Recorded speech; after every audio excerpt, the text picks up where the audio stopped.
Chairs No Waiting, episode number 279, Jack Prince. Two Chairs No Waiting is brought to you each week by the fine folks over at Weaver's Department Store. Drop by over at Weaver's. Check out all the wonderful things they have there for sale that any Andy Griffith Show fan would love. It's weaversdepartmentstore.com. Go check it out. Two Chairs No Waiting is also brought to you by donations from listeners just like you. Executive producer of Two Chairs No Waiting, number 279, is Tom Rusk. Hey, Tom. Thanks for donating, and thanks for supporting the show. Thank you to the Mayberry Band. Congratulations, gentlemen. That sounded awesome. Thank you for being here with me. Wow, another week in Mayberry, and here you are to spend some time with me. And this week we're going to be talking about Jack Prince. I'm your host for Two Chairs No Waiting, Alan Newsom, and I hope you've had a chance to get to know a little bit about me over the time that you've been listening to the podcast. But if you're new, you should know that for the last, 20 years or so, I've been portraying Floyd the Barber at Mayberry events around the country. I've been running the imayberry.com website for longer than I want to remember, longer than I've been doing Floyd. And I also run the website for Weaver's Department Store, and the Rerun Watchers Club is the one that actually makes the proceeds from the sales there, but I actually do the website portion of the site. I also run iMayberry Community. Anyway, if you don't know, I'm just trying to give you a little information so you'll know who I am, because you may not. And it's always fun to get to know each other. So I am your host here at Two Chairs, as I've said that already. And we're going to be talking about Jack Prince. Now, if you don't remember who Jack Prince is or was, Jack Prince was Rafe Hollister. Now, you remember Rafe, I believe. There he is, up in the top corner if you're watching the show. But Rafe Hollister was the one who came to Mayberry. He also played Ben Sewell, played several roles. Well, I was in Westminster, South Carolina, the home of Tom Rusk, who I was just talking about. Just this past week, we had Mayberry Comes to Westminster. And while I was there, somebody asked me about Jack Prince. They said, I can't find any information out there about Jack Prince. Can you find some? And I said, well, I'll head back home and I'll see what I can find. Well, what do you know? Thanks to Jim Clark at the Rerun Watchers Club, the Andy Griffith Show Rerun Watchers Club, and the issue of the Bullet from April the 30th, 1993. It was volume 8, issue 3. I found an entire write-up about Jack Prince. And Jim is always kind enough to let us use his information. So I want to thank him before I even start this, that he does allow us to be able to just use all the wonderful information that he has gathered over the years that are related to the Andy Griffith Show Rerun Watchers Club. So let's get a little bit of background music going here. Let's see if I can get this here. Let's try this one. There we go.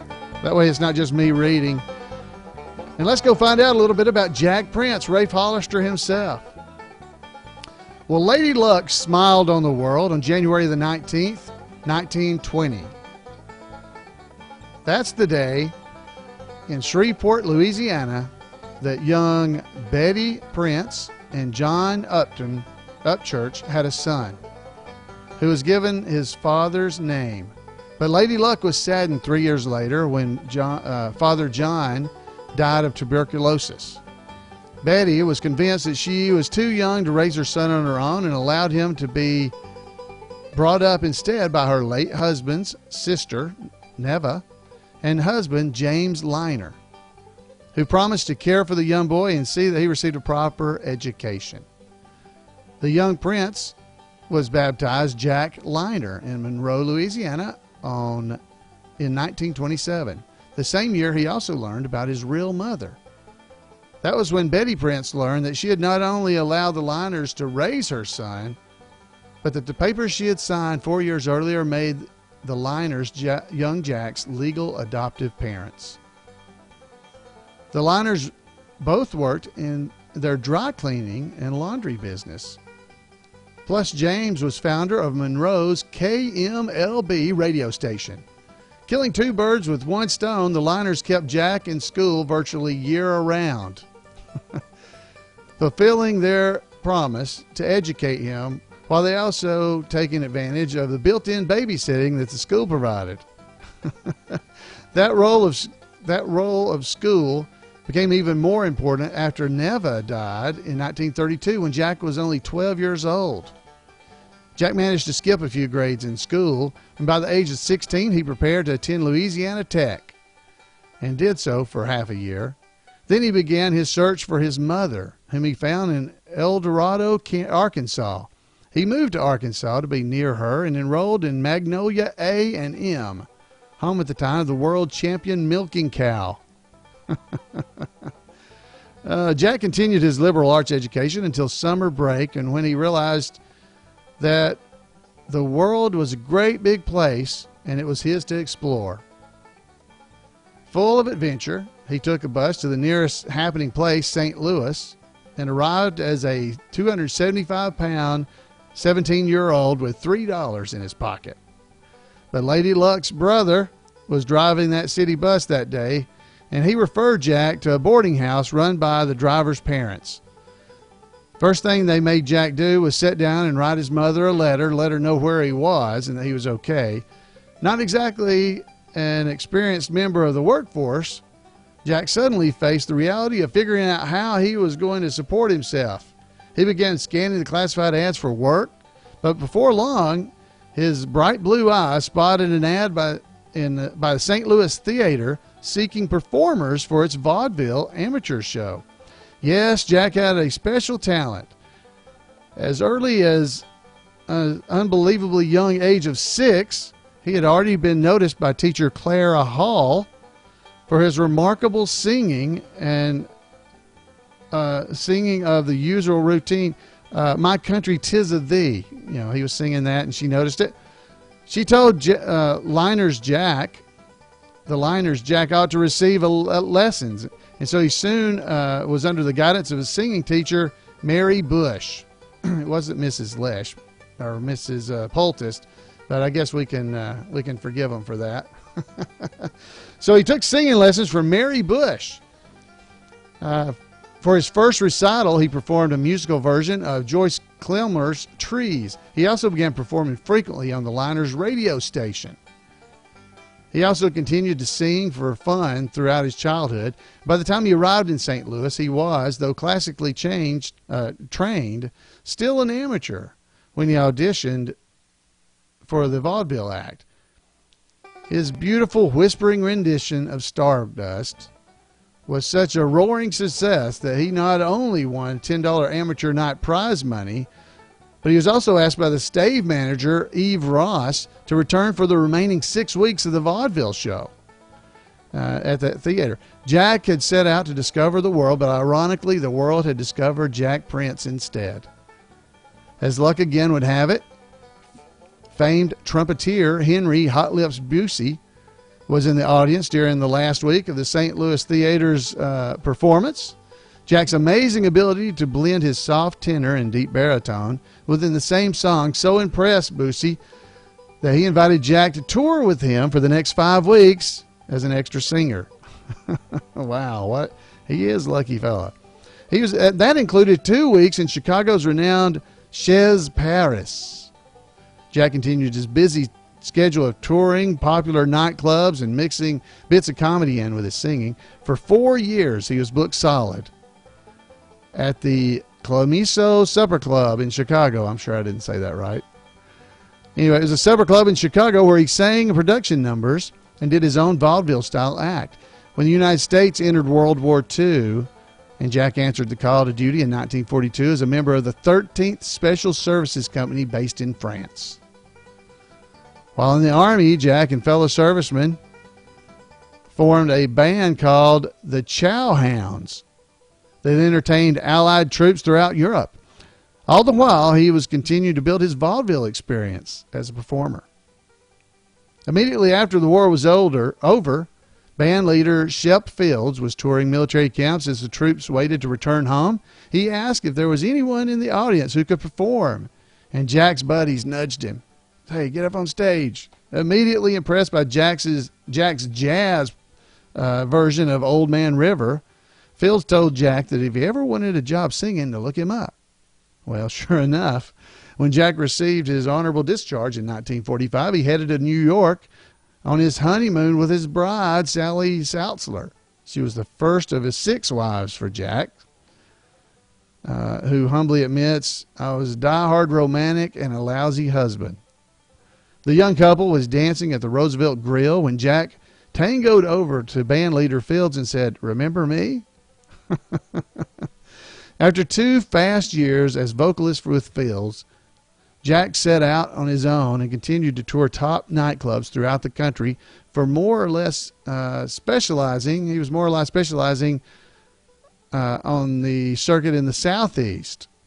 He actually became settled enough to buy a home in Miami. It wasn't long, though, before Jack got the call to join a national tour of Guys and Dolls as Nicely Johnson, the role created on Broadway by Stubby Kaye. Jack and Stubby had become friends years before when they worked together in the summer circuit in the Catskills. Stubby recommended Jack for the role of Nicely when the hit Broadway musical began its national tour in 1951. After leaving the tour, Jack continued to play Nicely on Broadway from 1953 to 1954, and the beginning of his 10-year on and off again Broadway performances. Jack recalls that he fit the bill because, quote, they were looking for a short, fat guy. They actually paid me to gain weight. He also worked for 1 year on the Johnny Carson Jello Hour. That's right, the Jello Hour, beginning in 1954. After that, Ray Bolger, you might know who that is, brought Jack to Las Vegas for the first time. Jack, Prince, and the Paupers were booked as regular act at the Casbar Lounge in the famed Sahara, and soon became one of the city's most popular lounge acts. Wow, this is a lot of stuff. Jack later moved to the Dunes, where he shared the podium with swing greats Cab Calloway and Bill Eccleston. After his years in Vegas, Jack returned to New York club circus. Among the highlights was a chance to work with jazz legend Charlie Parker at the Cafe Society downtown. Quote, he was absolutely marvelous, Jack remembered. He opened with a whole new world for me and an interest in jazz, in the modern jazz and bebop and Dizzy Gillespie created, end quote. While back in New York, Jack got the call to play Mary and Sam in the Broadway production of Little Abner, where he again followed in the footsteps of Stubby Kaye. After 3 years in that role, and just as Little Abner was winding down for its Broadway closing, Jack was asked to create the role of Wash in the Broadway production of Destry Rides Again, which was scheduled to open in early 1960. Andy Griffith starred as Destry. I don't know if you knew that, but he starred as Destry. But the show wasn't too far along before the future sheriff of Mayberry was called to California to do a pilot episode of on the Danny Thomas Show. Another famous TV sheriff, Hugh O'Brien, took over the role for 2 weeks. During that time that they were together on Broadway, Jack and Andy became fast friends, sharing many of the same likes and dislikes, and both appreciative of the other's comedic and musical styles. Jack recalls that it was Andy Griffith who first got him to drink coffee black. Quote, I used to stop by Andy's dressing room. He'd invite me to join him for coffee, but it didn't have any cream or sugar. The first time I said I'd go get some from my dressing room, but Andy said not for any coffee to be drunk in his dressing room. So I learned to like my coffee black, just like Andy Griffith. After Destry, Andy Griffith, of course, had his new TV show, and Jack headed back to Las Vegas, where he joined Charlie Targian's jazz band. at the Silver Slipper. Wow. Andy Griffith would occasionally come by Vegas and would drop by to see Jack perform. On one trip, he asked Jack if he wanted to do an episode of the Andy Griffith Show. Jack said, sure, if he could work around the performance schedule. Jack's first of 6 appearances in Mayberry was as Moonshiner Ben Sewell in Alcohol and Old Lace. That was episode number 17, which aired in January the 30th, 1961. It's still among the favorite episodes of Mayberry fans today. A masterpiece directed by Gene Reynolds and written by Charlie Stewart and Jack Edelson. A couple of months later, Jack dropped by the Andy Griffith Show set just to visit when pal Andy asked him if he wanted a part in that week's episode. They threw a pair of overalls on Jack, and he became Moonshiner Luke Grainer in The Inspector. That was episode number 26, written by Stewart and Ellison, again, and directed by Bob Sweeney. Jack's next appearance in Mayberry was 2 weeks later as a townsperson in the courthouse rummage cell in Andy Forecloses, episode number 28, written by Ben Gershman and Leo Solomon and directed by Bob Sweeney. The next season, Andy Mayberry watchers were finally introduced to Rafe Hollister in Sheriff Mayberry, episode number 44. Another Gershwin, Solomon, Sweeney combo.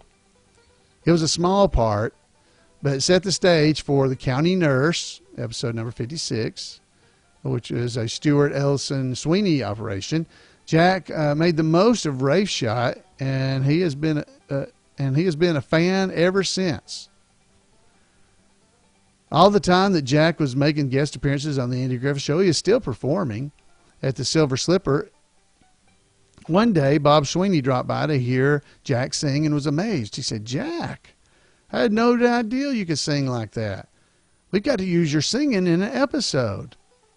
Well, it would be almost a year before Mayberry fans would get a chance to enjoy Jack's musical talents. In Rafe Hollister Sings, episode number 83. Ironically, Bob Sweeney was producing the Bally's of Balua TV series at the time and couldn't direct the episode. Oh, he couldn't direct it. So to this day, Jack sings praises for Bob Sweeney. Bob spoiled me. And he was good, Jack recalls. Quote, we had great rapport. I could read his face and he could read mine. I could never work with a director that I had that much affection for again. Jack's high regard for Andy Griffith is equally outspoken. He's in awe of Don Knotts. Quote, I have so much admiration for Don. It's hard to come to a comedy and do the scene exactly the same on every take or make exactly the changes you're asked to make by the director. He is by far the best actor I have ever worked with, end quote. But for his part, Jack says he really wasn't an actor. Quote, the reason I left Broadway, he says, I was a singer, not an actor. Unless it was something really simple or something like the Andy Griffith Show comes along where you're working with all those talented people like Andy and Don and Bob Sweeney. The ambiance on that show was so great, such pride in what they were doing. Everybody in the whole crew, from the writers right down to the lighting men, were proud of the work. And I'm proud to have been even a small part of it. Writer Mike Price, Prince's roommate during those fast times, recalls the audiences might have seen more of Rafe Hollister in Mayberry. Dick Link, he says, the Andy Griffith Show associate producer and Andy Griffith's personal manager, Dick Link and some other production executives came to Las Vegas to see Jack at the Silver Slipper, where, by the way, Jack had a lifetime contract. A lifetime contract. Wow. They said they were considering expanding the role of Rafe Hollister and asked Jack what he thought about that. And Jack said, believe it or not, folks, he said, quote, nah, fellas, I'm a singer. When I can't sing anymore, I'll see about acting, end quote. Few people in those days knew Jack better than Mike Price, who has nothing but praise about his. That town loved Jack, Mike remembers. Vegas was in its heyday in those days.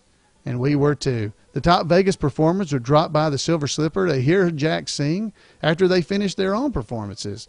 You know, guys like Tony Bennett, Dean Martin, Sammy Davis Jr., and Frank Sinatra. The thing about Jack, Mike says, was that he was classically trained in opera. He had the huge barrel chest, and he could belt out songs with his tremendous control. But he also had a very delicate voice that could master the tender songs. And while his singing evolved into show tunes, his heart was always in jazz and blues and country. He sang gospel, and he could get the Vegas audiences snapping their fingers and stomping to those rock. True to his desire to be a singer, Jack pursued singing after his last appearance as Rafe Hollister in 1963. He joined Harry James and left the Silver Slipper and stayed with the band until 1964. He then picked up a quicker pace and headed back to Florida, where he played lots of small clubs over the next few years, and he finally gave that up, gave up that fast lifestyle for good in 1975 and headed back to Las Vegas, where he did all kinds of jobs. One of those jobs even required a bit of acting. He was hired by a casino to play the slot machine and jump up and down and scream, "I hit it, I hit it," every time he hit a jackpot. I didn't know they paid people to do that. Oh, he said they would reimburse him, and when he won, everybody knew it, is what he said. Jack resumed singing in Vegas lounges again during the early 80s, but considered himself semi-retired. A heart attack in 1985 curtailed his singing, but it didn't stop Jack from making another important contribution to Vegas life, this time as a security officer. Wow, he's a security officer. I didn't read that. Maybe seeing Barney Fife in action all those years had an effect on him. In the last few years, Jack has treated Mayberry fans to 3 trips down memory lane. Once in 1980 for the 30th cast reunion in Charlotte, North Carolina, and in 1990 as well for another reunion show. And then also at the Opryland back in 1991. After all these years, he's still a showstopper. Now, this was again written back in 93, and it says, "Today, Jack is retired and living in Las Vegas, a town where changes of luck occur every second.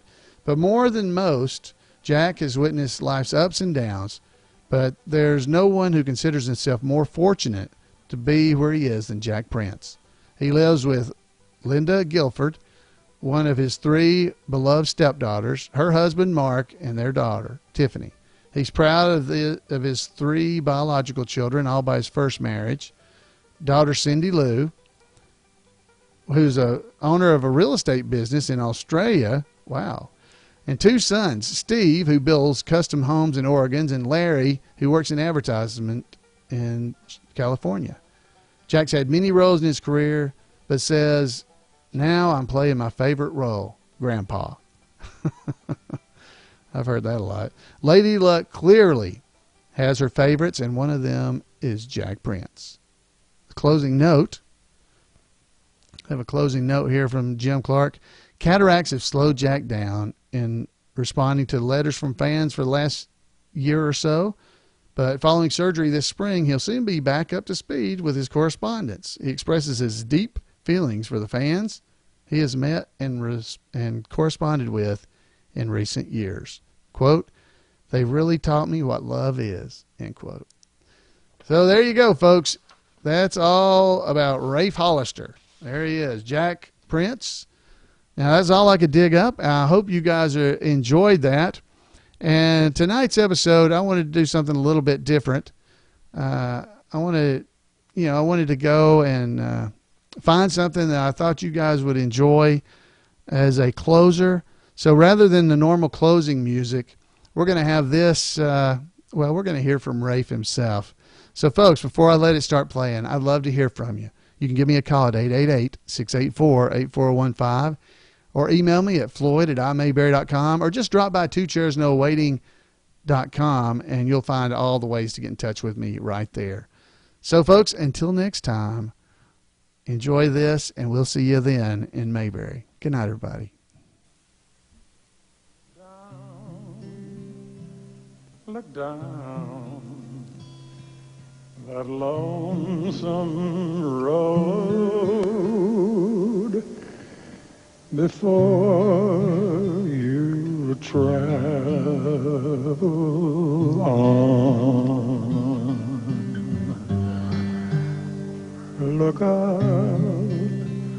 Look out, and seek your Maker, for Gabriel blows his horn. Weary children, such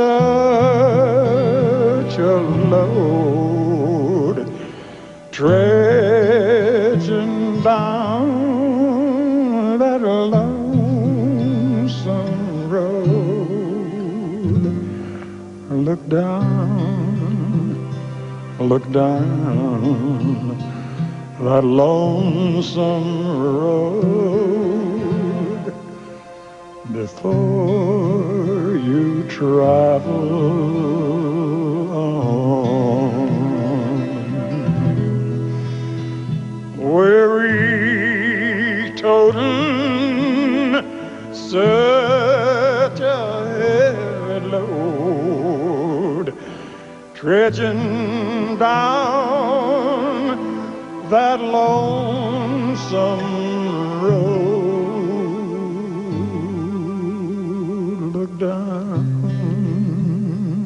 Look down that lonesome road before you travel